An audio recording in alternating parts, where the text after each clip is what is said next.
खबर की ओर। भारत से टकराओगे चूर चूर हो जाओगे, ऐसा क्यों कह रहे हैं? दरअसल ये मालदीव खुद अब समझ चुका है कि मालदीव और भारत के बीच में तनाव जिस तरह से हुआ उसका खामियाजा मालदीव को कैसे भुगतना पड़ा। मालदीव के राष्ट्रपति मोहम्मद मोइजू को बड़ा झटका लगा है। मोइजू की अपने ही देश में जमकर किरकिरी हो गई है। राजधानी माले में जो मेयर का चुनाव हुआ उसमें मोइजू की पार्टी पीपल्स नेशनल कांग्रेस को करारी हार का सामना करना पड़ा है और वहां से मालदीवियन डेमोक्रेटिक पार्टी की जीत हुई है।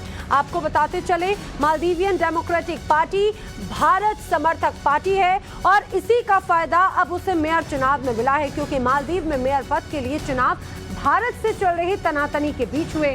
दरअसल हाल ही में पीएम मोदी ने लक्षद्वीप का दौरा किया, जिसकी तस्वीरें उन्होंने शेयर की थी और उसके बाद मालदीव की तीन मंत्रियों ने पीएम मोदी की और भारत के खिलाफ जमकर आपत्तिजनक टिप्पणी की। उसके बाद भारत की ओर से कड़ा ऐतराज जताया गया और चारों तरफ से मालदीव और मालदीव प्रशासन घिर गया। लिहाजा मालदीव की सरकार ने टिप्पणी करने वाले अपने तीनों मंत्रियों को सस्पेंड तो कर दिया था, लेकिन बात यहीं पर ही आके खत्म नहीं हो जाती। अब देखिए, मालदीव में जो मेयर के चुनाव हुए उसमें भी कैसे खामियाजा मालदीव के यहाँ की जो पार्टीज हैं उन्हें भुगतना पड़ा है।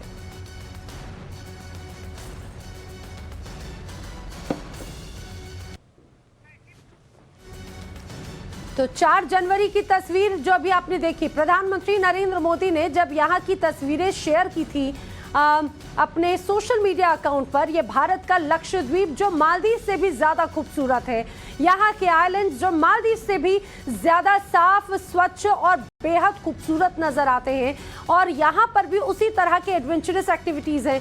आप देखिए, वो जब तस्वीरें साझा की गई तो उसके बाद में यहाँ पर मालदीव के नेताओं की तरफ से उस पर प्रतिक्रियाएं दी गई। ना सिर्फ प्रतिक्रियाएं दी गई बल्कि वहाँ पर जिस तरह से निशाना साधा गया उसके बाद में ऐतराज भारत की तरफ से जताया गया और तब से चल रही सियासत अब कहीं ना कहीं मालदीव के लिए ही मुसीबत का सबब बनी हुई है।